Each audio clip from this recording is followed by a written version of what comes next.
Welcome to this Tutor2U Sociology topic video for Cambridge OCR A-Level Sociology. In this video we're going to look at women and social mobility, the work of Li and Devine.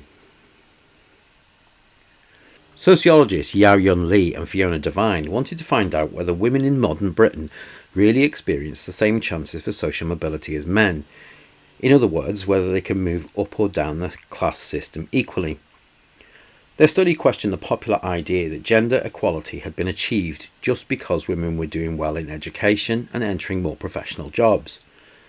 They argued that despite progress, deep gendered inequalities in work and family life still hold many women back.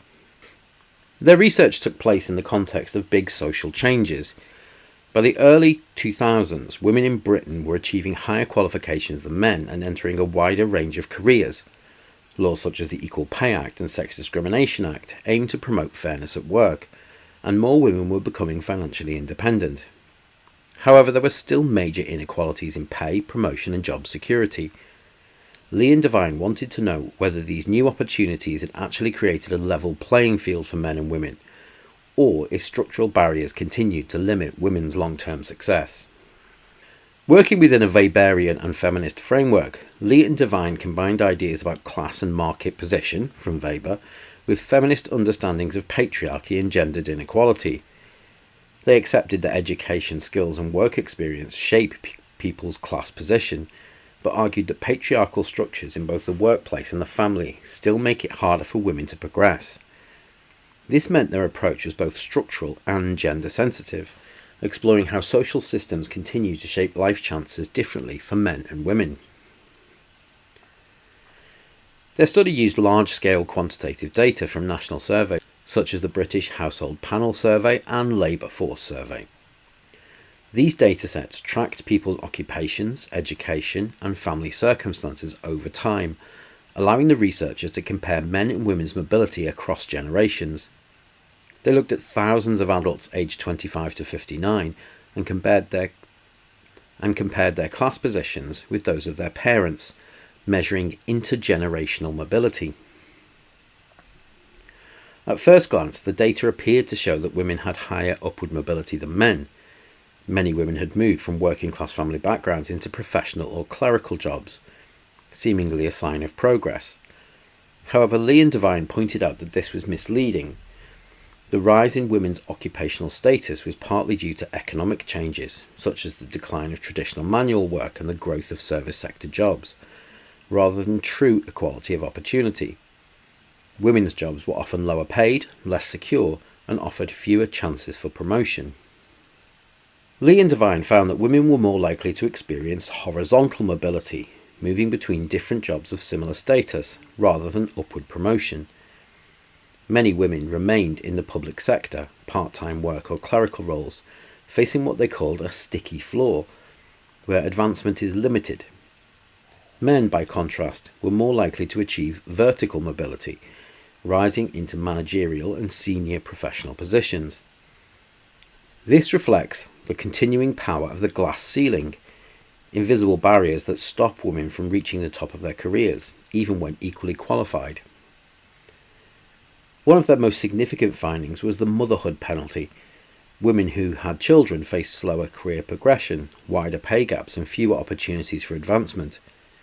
Taking time out for childcare or working part-time often meant losing access to promotions and higher status roles. This showed how family responsibilities still reinforce gender inequality, as women remain the main providers of unpaid domestic labour. Education was an important factor, but Li and Devine found that it did not completely close the gender gap. Even women with university degrees were less likely than men with similar qualifications to reach top-class occupations. This suggested that education helps, but cannot overcome the structural and cultural barriers created by gender roles and workplace practices. Overall, Li and Devine concluded that while women's employment opportunities have expanded, real equality of opportunity has not yet been achieved. Britain may appear meritocratic, but gender divisions in work and family life continue to restrict women's mobility and life chances, and their research highlights how both class and gender remain key structures shaping inequality today. Strengths of the study include its use of large, reliable national data and its combination of class and gender analysis.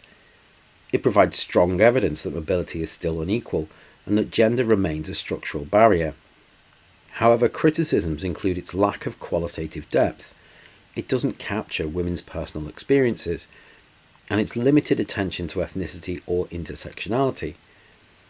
Some argue that newer generations of women may experience mobility differently, meaning patterns could change over time.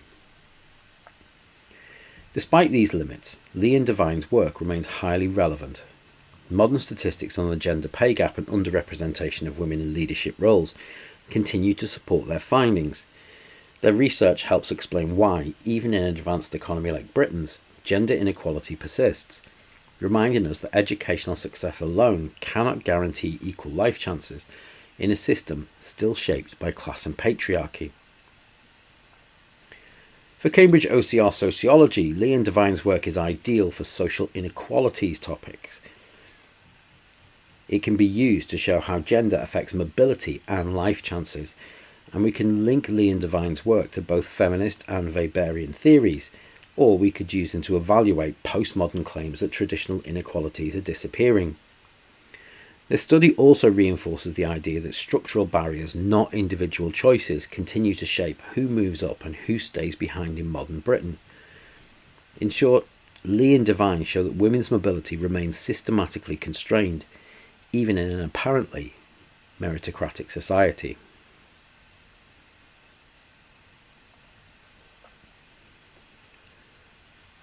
That concludes this Tutor2U sociology topic video for Cambridge OCR A-Level Sociology.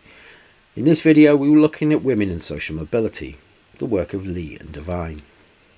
Thanks for watching.